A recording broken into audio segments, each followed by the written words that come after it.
Bonjour tout le monde. Quelle heure c'est? Ça va être 20h. Je vais me faire un petit resto vite fait, puis ensuite je vais aller me faire un ciné.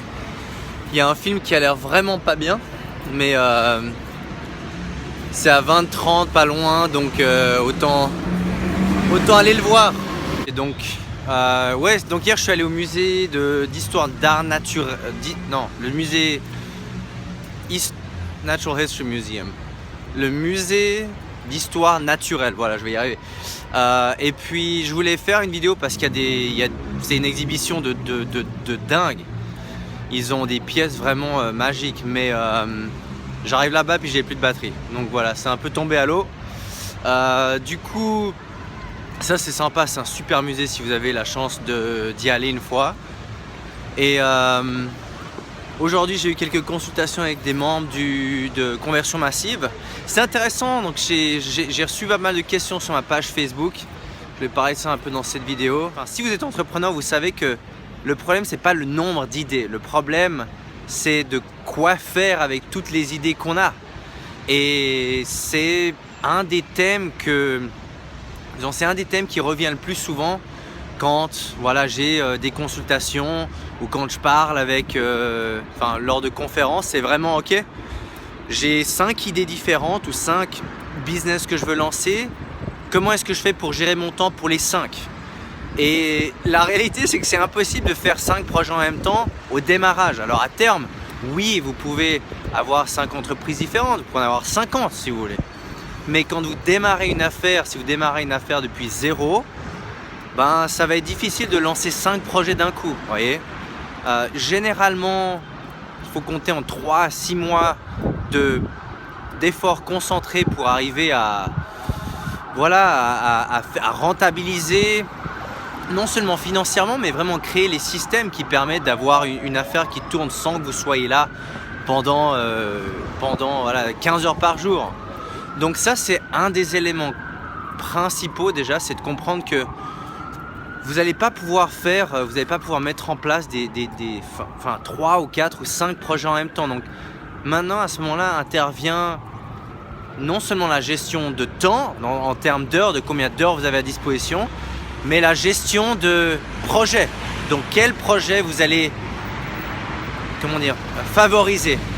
Et ce que je dis toujours, c'est regardez tout d'abord ce qui vous rapporte le plus d'argent, ok? Parlez concrètement. Je peux vous parler de développement personnel, de spiritualité, de pensée positive, mais la réalité c'est qu'est-ce qui vous rapporte de l'argent aujourd'hui? Qu'est-ce qui fait que vous arrivez à payer vos factures aujourd'hui? Si vous tournez à un certain montant avec une activité et que vous voulez lancer une nouvelle activité qui n'a aucun lien avec ce que vous faites, est-ce que c'est la bonne décision? Est-ce que ce serait pas mieux de se focaliser sur ce qui marche un petit peu et ensuite de transformer ce un peu en quelque chose qui marche très bien? Ensuite de systématiser ça, soit avec des personnes qui peuvent faire le travail pour vous, donc déléguer des tâches, pour ensuite pouvoir faire quelque chose d'autre, un autre projet. Mais généralement, c'est une erreur très commune. Ce que je veux dire, généralement, la meilleure décision, c'est vraiment de décider, ok, qu'est-ce qui me rapporte de l'argent maintenant? Qu'est-ce qui fonctionne? Et beaucoup de lumière. Qu'est-ce qui me rapporte de l'argent? Qu'est-ce qui fonctionne? Et qu'est-ce que je peux faire avec ce que j'ai déjà en termes de revenus? J'ai parlé d'une séquence de marketing rapide. Une méthode de marketing rapide dans l'épisode 2. Mais là, c'est vraiment de voir finalement qu'est-ce que vous avez déjà en termes de revenus. Si vous avez une affaire, même si ça vous plaît pas énormément, mais qui vous rapporte de l'argent, qui tourne, et que voilà, vous pouvez continuer pendant un petit moment, développer ça pour avoir plus de liberté par la suite. On va attendre la moto. Mettez le focus sur ce qui vous rapporte déjà de l'argent, d'accord? Multipliez ça. J'ai fait une petite vidéo aujourd'hui sur Facebook en disant doublez ce qui fonctionne, regardez ce qui fonctionne. J'ai un membre avec qui j'ai parlé aujourd'hui qui génère 8500 € par mois dans son affaire, qui se demande comment multiplier ça. J'ai dit le business peut être multiplié en 30 à 60 jours en faisant ce qui fonctionne déjà. Clairement, c'est des choses qui fonctionnent déjà. Il y a déjà un retour sur investissement, il gagne de l'argent. Donc maintenant, il s'agit simplement de faire plus que... Je vais vous montrer là. Il s'agit simplement de faire plus de ce qui fonctionne et d'arrêter de perdre du temps à faire des choses qui ne fonctionnent pas finalement. Donc pensez à ça, regardez, analysez votre business, ou si vous êtes dans le sport, analysez quels sont vos points forts et utilisez vos points forts. Il y a beaucoup de gens qui pensent que il faut uniquement travailler sur les points faibles, et c'est pas vrai. Vous regardez les meilleurs joueurs de tennis par exemple, ils n'ont pas vraiment de faiblesse actuellement, tout le monde est très complet, mais ils ont une ou deux armes principales, généralement deux armes principales. Dans les années 90, ils pouvaient s'en sortir avec une arme principale. Maintenant, c'est devenu vraiment, le niveau a augmenté. Donc, ils ont besoin de deux armes. Mais, ils utilisent ce qui fonctionne pour eux. Ok, dans n'importe quel domaine, vous regardez même dans le monde académique. Généralement, il faut une base, une base de connaissances globales, mais ensuite, il faut faire ce qui fonctionne.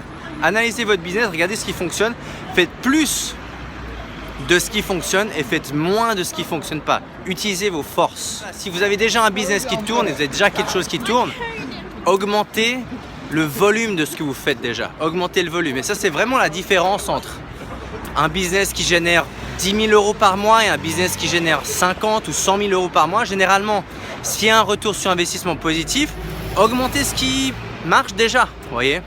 Pas besoin de réinventer la roue. Donc, pensez à comment vous pouvez simplifier ça, d'accord ? Ça, c'est une chose. Deuxième chose, j'ai reçu une question vraiment intéressante. J'ai posté une citation hier sur la mentalité. Ce qu'on va faire, on va aller dans cette rue là, que ça y aura un peu moins de bruit. La mentalité de, c'est ma maman qui m'a donné, qui m'a transmis ça, enfin mes parents, mais ma maman qui me disait toujours respecte tout le monde. Et j'ai posté une citation l'importance de respecter aussi bien le concierge que le PDG. Et c'est intéressant quand vous allez au resto avec quelqu'un de voir comment il traite le serveur. Il y a des gens qui traitent le serveur très gentil, d'accord, comme un ami, comme quelqu'un d'importance, où il n'y a pas vraiment aucune différence entre le fait que ce soit un serveur. Il y a des personnes vraiment qui traitent le serveur de manière détestable. Je veux dire, ils sont impolis, ils ont une attitude très hautaine, et ça représente vraiment leur état d'esprit. Donc, j'ai été élevé avec ce mode de pensée que le concierge d'aujourd'hui peut être le directeur de l'endroit demain, d'accord ? Et on le voit. Ce qu'on va faire, c'est qu'on va remarcher de l'autre côté parce que je vais aller au cinéma là-bas, mais je voulais entrer dans ces petites rues où il y a un peu moins de bruit que sur la route principale. On va voir si on peut s'isoler encore un peu plus du bruit. Quand j'ai commencé à vraiment être intéressé, puis à commencer dans le monde du cinéma, j'ai un ami à moi à Los Angeles qui m'a dit: les assistants d'aujourd'hui sont les directeurs de studio demain, les présidents de studio demain. Qu'est-ce que ça veut dire ? Ça veut dire que dans ce qui s'appelle le studio system aux États-Unis, les assistants, donc les jeunes qui démarrent comme assistants de production ou assistants qui vont faire les cafés, qui vont faire les copies, donc faire des photocopies, c'est eux, dans 10, 15, 20 ans, qui deviennent les producteurs, qui deviennent les directeurs et les présidents de studio. Et donc, si vous êtes arrogant avec l'assistant d'aujourd'hui, dans 5, 10, 15, 20 ans, c'est peut-être lui qui va décider de vous mettre ou pas, de donner le feu vert à un projet ou pas. Donc, au-delà de l'aspect, là il y a un autre hélicoptère, c'est marrant. Au-delà de l'aspect pragmatique et réaliste d'avoir des projets qui aboutissent dans 10-20 ans parce que cette même personne est dans une position de force, c'est beaucoup plus tranquille et sympa d'être cool, tout simplement. J'ai reçu une question je crois que c'est Marie, j'espère que c'est Marie parce que je peux pas poser la vidéo pour regarder. Je pense que c'est Marie, on va dire que c'est Marie, voilà. C'est une question de Marie qui demandait pourquoi dans le middle management il y a cette tendance de blocage finalement, hein, d'arrogance. Et je pense que ça vient vraiment de l'expérience de ma perception du monde du business. Ça vient généralement de la peur. Généralement, ça vient de la peur. Quand on parle du middle management, c'est généralement les managers qui sont entre vous et puis le très haut niveau dans l'entreprise.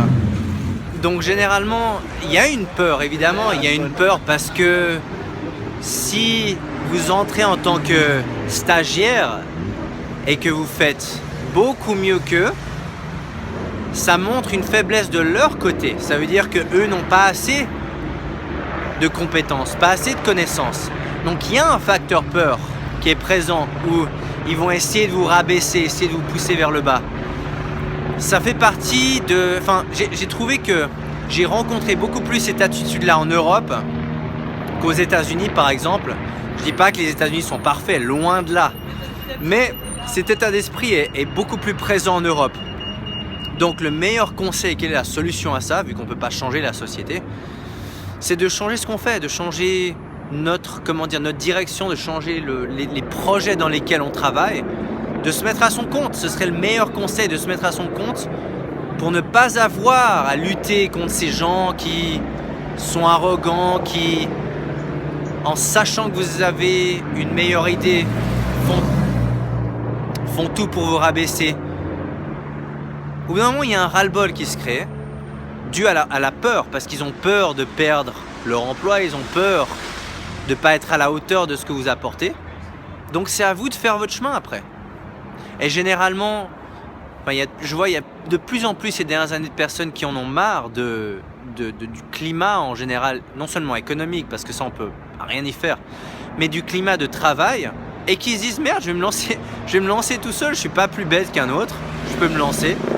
Je peux réussir ma propre boîte et qui se lance. Donc voilà. J'espère que vous m'entendez. J'ai l'impression de crier parce qu'il y a l'hélicoptère, il y a la rue, bref. Je vais aller me faire un ciné. Je crois que le film est, comme j'ai dit, je crois que le film est vraiment mauvais. Mais bon. J'aime bien aller voir toutes sortes de films comme ça. On sait ce qui est bien, on sait ce qui est pas bien. Donc voilà, allez. Je vous parlerai dans le prochain épisode. Donc ouais, comme je l'imaginais, c'était un film assez moisi. Donc voilà. Mais pas tous les films sont bons, mais il y en a un qui a l'air vraiment bien, qui sort, je vais aller le voir demain, il sort ici demain. C'est le nouveau Cohen. Donc on verra si c'est aussi bien que ça en a l'air.